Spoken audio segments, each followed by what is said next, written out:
Well, this has been an awkward first date between Donald Trump and the U.S. intelligence community, as the president-elect has very publicly questioned the competency of agencies like the CIA and FBI.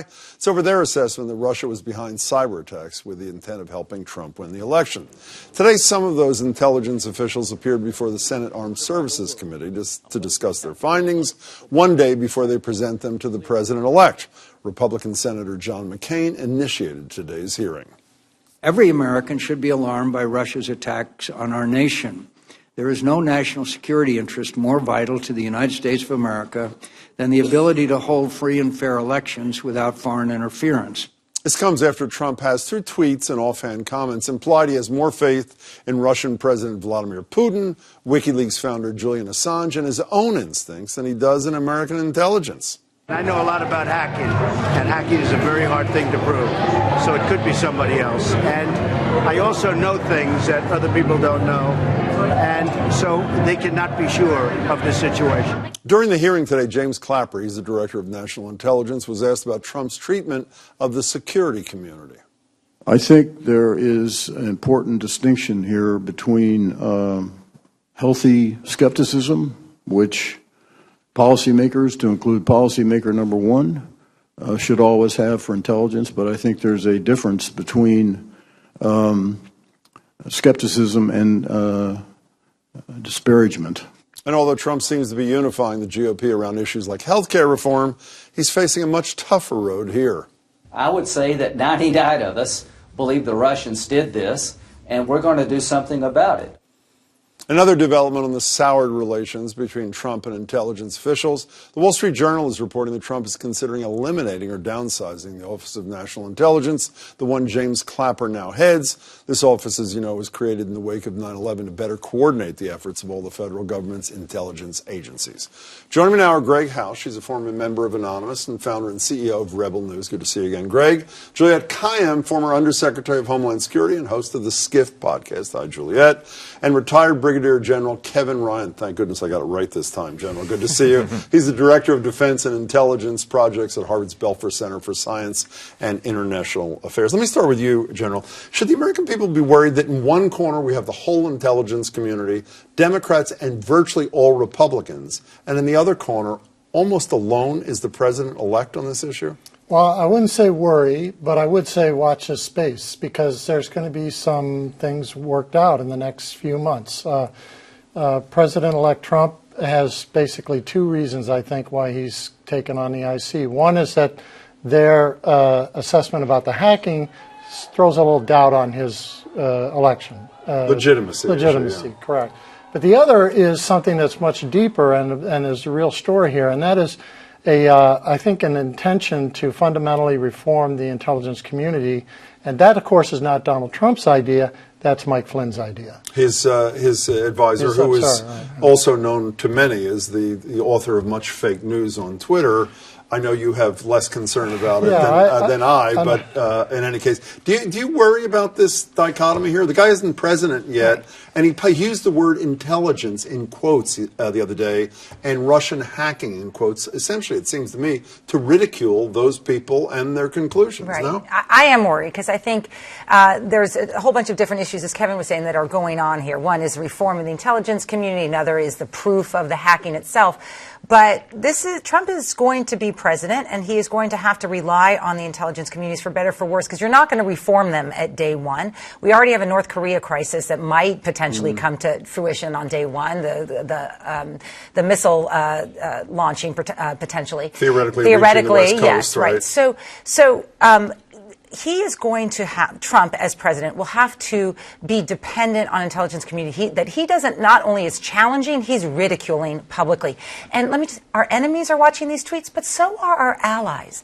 We are going to need Great Britain. We are going to need France. We are going to need the Gulf states in the Middle East.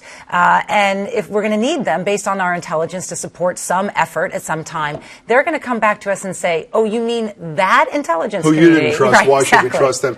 Based on what you know, Greg, could you or one of your allies, could they have done what was done to the Democratic National Committee? Could you have done it? Yeah. You could have hacked Their it. security was atrocious. So you've worked with Julian Assange, you know him. Do you trust him? Yeah, that's correct, right? I have known him, yes. Do you trust him when he says that I didn't get this from the Russians. Is he to be believed in your estimation? Yes, I actually do believe that it came from an American citizen on American soil, handing it over with his own hands in a park. So you think that all these intelligence agencies don't know what they're talking about either? No, what I think is that they might have a better source and they're just not letting us know what it is in order to cover that source's tracks, because the evidence they've given us so far doesn't prove anything. In fact, it disproves almost everything they've said so far, including the info they gave us last week. Every IP address in that list, for the technical people out there, is either from Tor or Yahoo. What does that mean in English? All the identifying information that they said belonged to Russia, that they were watching to prove that it was Russian hackers doing it, were IP addresses that anyone from America could have used just as easily as anyone from Russia. You don't have the technical skills that he does, but you do have an intelligence background. When you hear Greg say these kind of things, what's your reaction to this? Well, I think he's said basically what I believe, which is that the intelligence community may have sources and information that they cannot release to the general public, and that's as a guy who's worked in the intelligence community for a long time, that's what I'm banking on, because you've got some pretty senior guys in 17 agencies who are all united in this, and it would be a real blow, to our understanding of the United States if all those organizations were fooling themselves. You've worked in the intelligence community. Juliet, a minute ago, talked about the consequences, at least in her estimation, of Donald Trump publicly disparaging, use the word that was used by James Clapper before. How about retribution? I mean, the careerists in the intelligence community. By members of the intelligence community. They're essentially being called out, I would argue, humiliated publicly, maybe not by name. Is Donald Trump not going to pay a price at some time? I think the price that Trump and the administration will pay is that this talk will have a chilling effect on the kinds of analysis and things that they're willing to put forward. I don't think they're going to seek retribution of a sort, but I think they'll hold back when they think, I'm not sure that our boss is going to buy this. You're nodding your head in agreement with the point I was making, yes? Yeah. You think that he will pay a price. Is it the kind of price the general's paying, or more direct? No, I think it's that price exactly. I think the problem he's going to run into is they're going to be reluctant to bring him things until they've spent a lot more time on it than was actually needed, and that's going to slow down our intelligence community a lot. Yeah, and it's like not about Trump. I mean, the intelligence community exists for us, for our safety and security. And so the idea that because he either, as you were saying, is nervous that anything that they have might undermine his, the fact that he's president or how he became president, is irrelevant now. Like, get over himself. I mean, he's going to be president and he needs to protect our safety and security. It's all become about Trump, which is a really not a safe place to be.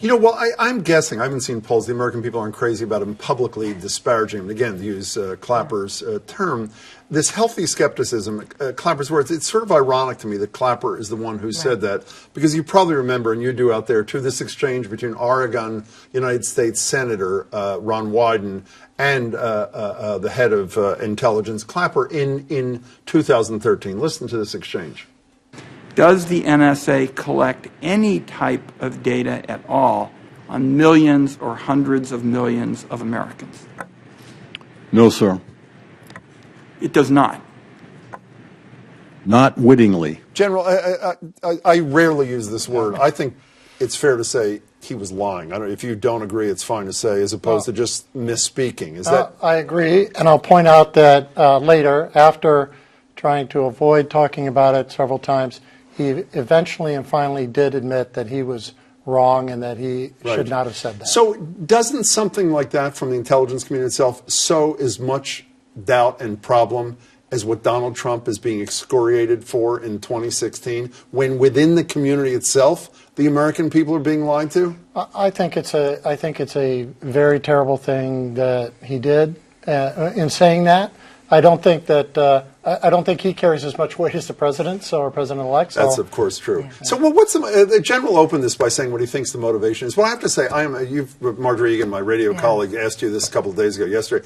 What do you think is the Trump motivation here? To essentially, he could do this exactly, this healthy skepticism behind closed doors in a briefing. What's the agenda here? We should be clear here too. Like Trump doesn't even have his vice president on board. I mean, when asked specifically, Mike Pence says, "No, I love the intelligence community." So, I mean, he he is so alone. So well, there's a Donald couple Trump tweeted that today, and I've never said Yeah, that dishonest whatever. media. Yeah. I'm not supporting Julian Right. Assange or whatever. So what do you think quickly So I the think there's a motivation number is? so one is anything that questions how he became president, questions his legitimacy presidency. issue, General Jim. The other is, I think the big conspiracy theory is was there collusion between Russia and, between Trump and WikiLeaks and whoever. I think there's no proof of that.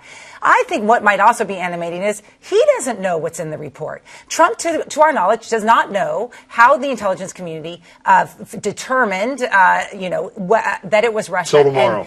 And until tomorrow. And it might be signal intelligence. It might be human intelligence. It might be conversations that were picked up. And he does not know what's in it. And that might scare him because he has a lot of friends and a lot of people who are sort of loose around him, who work for him or had worked for him. He's got a big empire. So that may be animating too. He just doesn't know what's in 15 seconds. Do you agree with that? I mean, what do you think the motivation is here on Trump's part? Absolutely. I mean, the legitimacy issue is the biggest issue. He needs to prove to America that he won legitimately because we've got this giant divide. And I think to him, he's looking at that divide. And, just proving that he actually won and it wasn't Russia that helped is important. Greg, good to see you. Thank you so much. Juliet as well. Thank you. Jen, a pleasure. Thank Hope you. to see you soon. Thank you so much.